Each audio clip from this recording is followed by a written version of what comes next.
Imagine your command line, not just, doing what you type, but actually understanding what you mean. Yeah, like really getting the intent. Exactly. Picture it fixing errors for you in real time, or even suggesting complex multi-step solutions before you even finish figuring out the problem yourself. It sounds almost like magic, doesn't it? It really does. But apparently, well, it's real now, Yeah. and it seems set to kind of transform how developers work. Well, welcome to the deep dive. Today, we're really digging into Gemini CLI. That's Google's new open source conversational agent right there in your command line. And it's not just, another tool to add to the pile. People are calling it a second brain for developers. Yeah. It's a pretty bold claim. It is. It suggests a fundamental change in how you interact with the terminal, moving beyond just executing commands. So to guide us through this, we're looking at a really interesting piece by Azmat called Gemini CLI, your conversational command line partner. It just came out this week. Right. And our plan today is to unpack what makes this Gemini CLI thing so different. How does it actually adapt to your workflow? And also, why is its license, which sounds incredibly generous, already making waves in the developer tools market? So by the end of this, you should have a really clear picture of why this might be maybe one of the biggest shifts in developer tooling we've seen in years. Okay, let's start with that aha moment Azmat talks about. What was that experience like? Well, they describe asking Gemini CLI for a summary of a Go codebase they weren't familiar with, and boom, seconds later, a clean bullet point audit pops up. Just like that. Yeah. No digging through files. Apparently not. Or another example, pasting a failing stack trace, that big block of error text. Oh yeah, the wall of text. Exactly.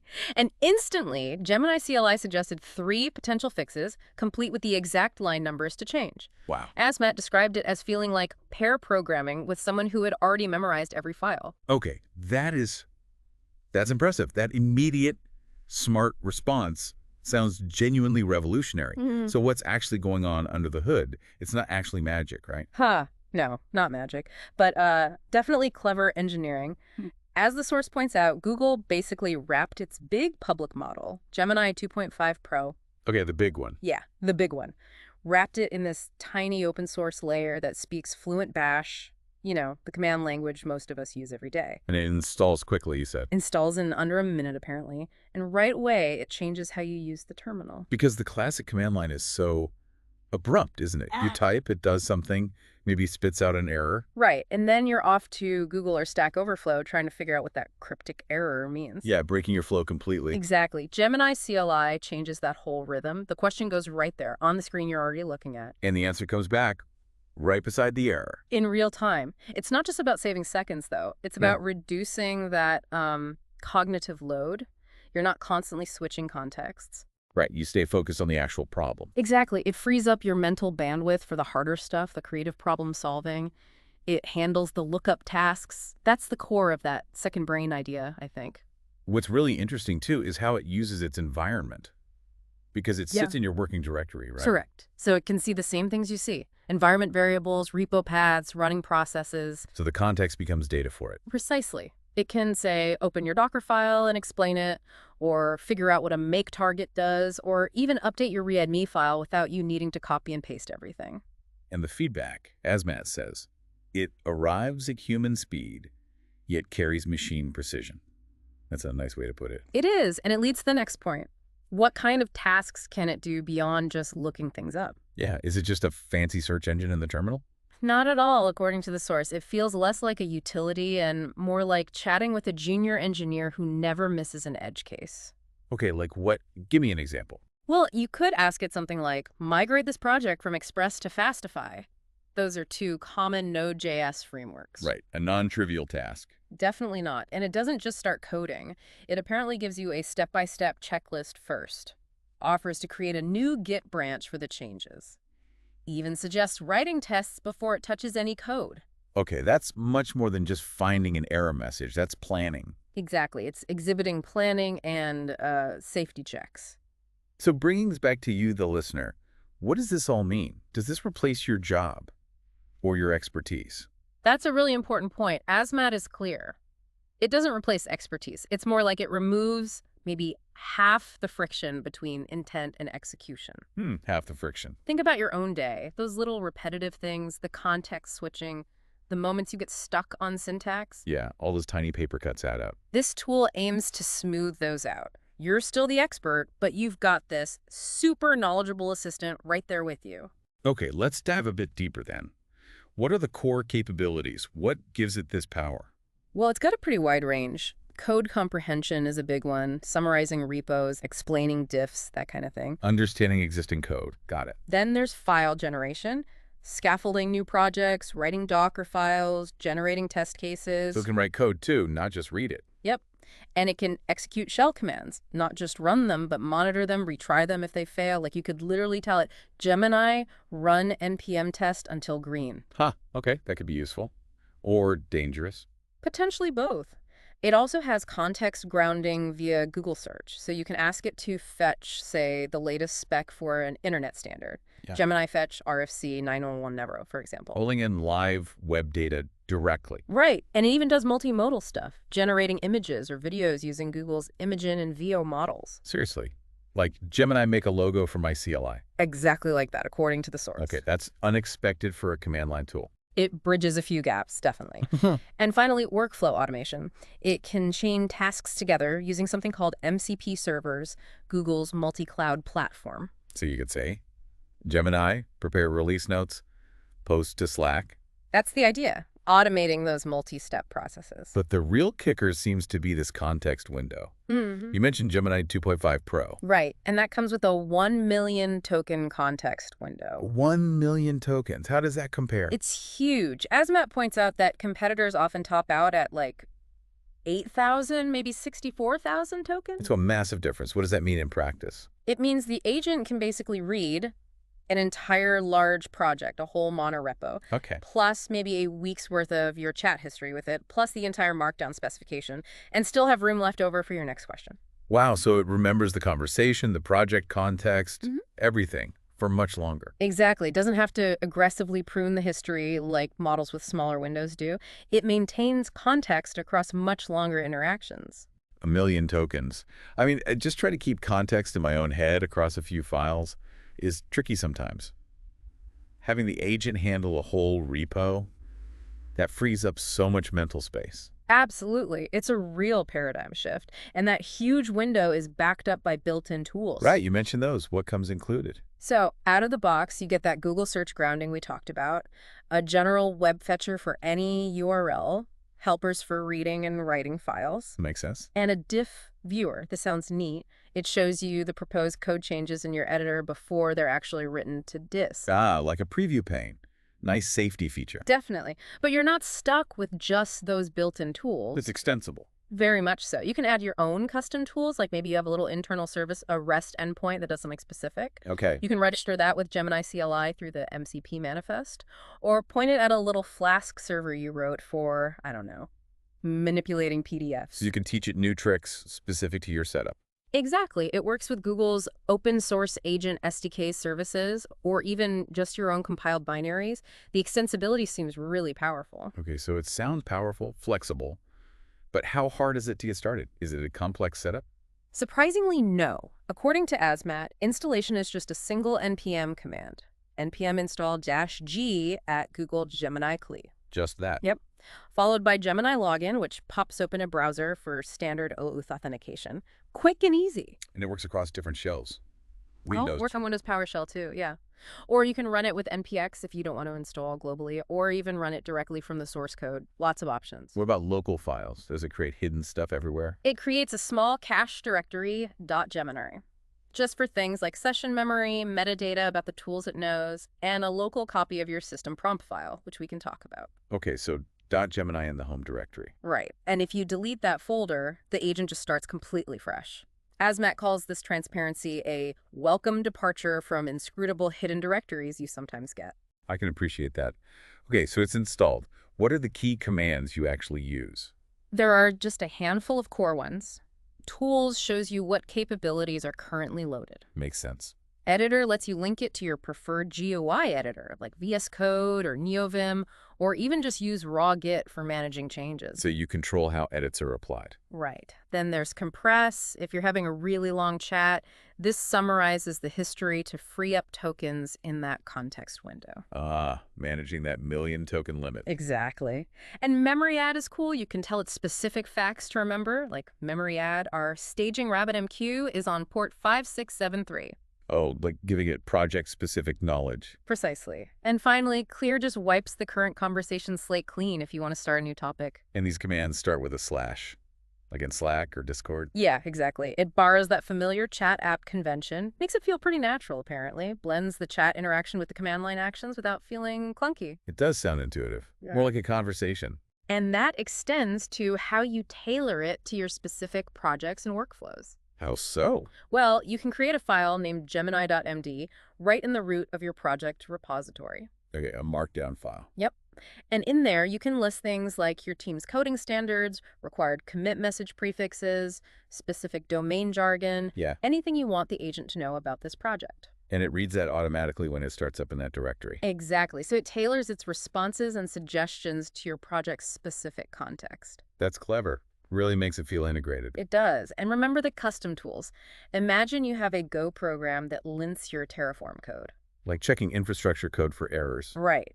You could wrap that Go binary behind a simple local web endpoint, register it via MCP, and then just ask Gemini CLI, run Terralint on the infra directory, and show me the errors. Instead of remembering the exact command and flags for the linter? Exactly. Or if you wanted to do image generation, you can set an environment variable, like Gemini model image in, before you run your prompt, and it'll use the right model. So it's quite adaptable. Very. And think about automation pipelines, because it can run non-interactively. Meaning without you typing commands live. Right.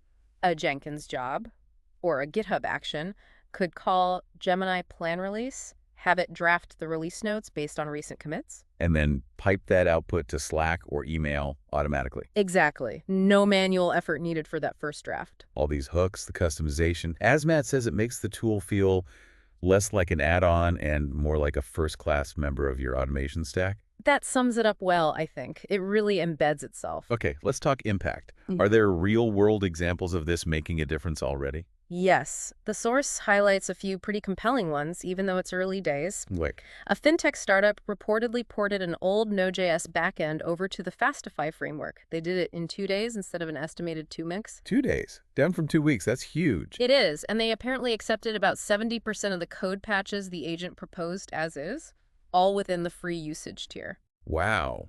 Okay, that's a serious productivity boost. But maybe that was a straightforward migration. What about more complex stuff? That's a fair question. The example is a framework migration, which can have patterns. But remember Azmat's first aha moment, summarizing that unfamiliar Go code base. Right, that suggests it can handle complexity. Exactly. The huge context window and its ability to ground itself in the actual code seem key. Wow. Maybe a full rewrite of something super bespoke still needs heavy human guidance, but the agent tackles the boilerplate, the repetitive parts. Freeing up the developers for the really unique, tricky bits. Precisely. Any other examples? Yeah, a university research lab. Grad students used it to automate generating CO2 trend plots from climate data using just a one-page shell script. That script now powers a weekly dashboard. From complex data to a dashboard, automated by the CLI. Nice. And one more from the gaming world. A Minecraft mod pack maintainer. They built a tool with Gemini CLI to check game directories for outdated mod versions and suggest replacements. Okay. And the result? It apparently cut the time they spent on community support by 60%. 60%. Just by automating version checks. These aren't just made-up stories, either. Azmat notes these examples surfaced on the Gemini CLI GitHub repo within the first month of its public preview. That early adoption is telling. Yeah. Which brings us to the disruptive part. The performance, and especially that free tier. Right. This is where Gemini CLI seems to be really shaking things up. Let's compare directly. Okay. Gemini CLI's free tier, 1,000 requests per day, and that 1 million token context window. 1,000 requests a day. That seems like a lot for interactive use. It is. Azmat says even having users who compile all day rarely hit 1,000 interactive calls. Okay, so very generous. How does that compare? Well, Copilot CLI, another big player, its free tier is apparently around 25 requests and only 32,000 tokens. 25 versus 1,000 requests.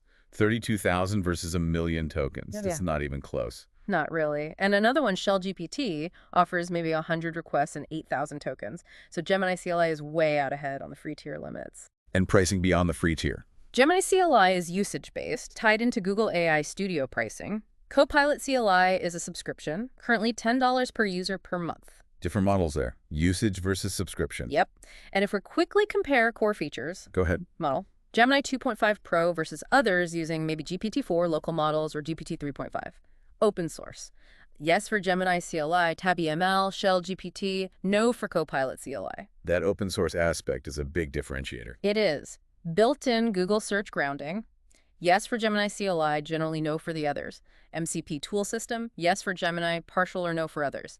IDE sync, full sync with code assist for Gemini, limited or none elsewhere. So summarizing that comparison. Azmat puts it as, Gemini CLI leads on breadth and generosity, while Copilot wins on polish. Okay, but for you, the listener, especially if you're learning or experimenting, that generosity means incredible access and power, potentially for zero cost. Absolutely. Now, inevitably, giving an AI agent the ability to read your code, execute commands, maybe even edit files, that raises trust and safety concerns. Healthy paranoia, as Azmat calls it. And rightly so. It's a valid concern. But Google seems to be addressing it head-on.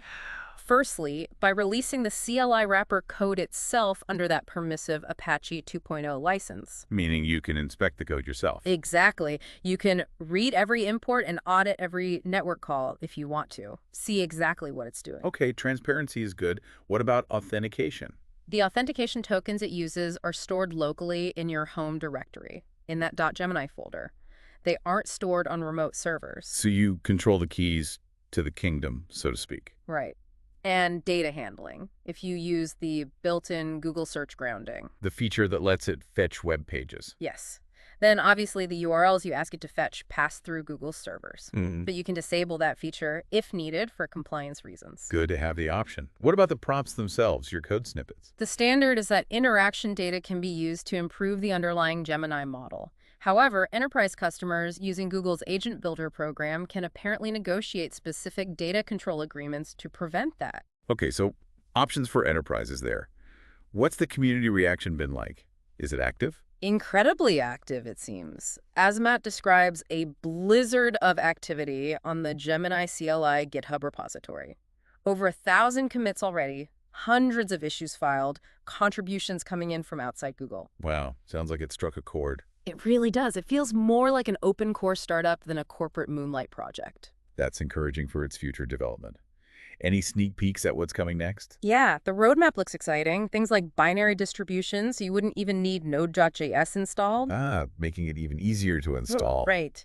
Inline diff commenting for pull requests. Imagine getting suggestions right in your GitHub PR review. Ooh, that could be powerful. Built-in metrics exporters, maybe for Prometheus, so you can monitor its usage and performance. And tighter integration with Google Cloud SDK workflows. So lots of active development, community involvement. Yeah. That builds trust too, doesn't it? Knowing it's evolving and being scrutinized. Definitely. It promises a tool that will keep getting better. Okay, so we've really dug into Gemini CLI today. Not just seeing it as a utility, but more like Azmat's idea of a thinking partner right there in your shell. Yeah, leveraging that huge context window, the integrated tools, and that remarkably generous free tier to really change the game for command line interaction. It makes you think. Yeah. How many tools actually change how you think about your workflow? That's a great question. Not many. And Gemini CLI seems poised to do that. It doesn't just speed things up. It changes the whole feel, the whole ritual of using the command line. Having this conversational guide that, well, never gets tired or impatient. It leads to a final thought maybe for you listening. What problems have you been putting off? What complex tasks seem daunting? Could having a companion like this finally help you unlock them? For the cost of basically zero just running one NPM command, you get access to this power. Maybe it's worth trying. We'd certainly encourage you to consider it, install it, open up a project you know well or one you've been avoiding, and just ask it that question you've had lingering. It might not write perfect code every time, right? Probably not. But as Azmat concludes, it could very well unlock the next idea faster than you thought possible. A fascinating possibility. Definitely one to watch.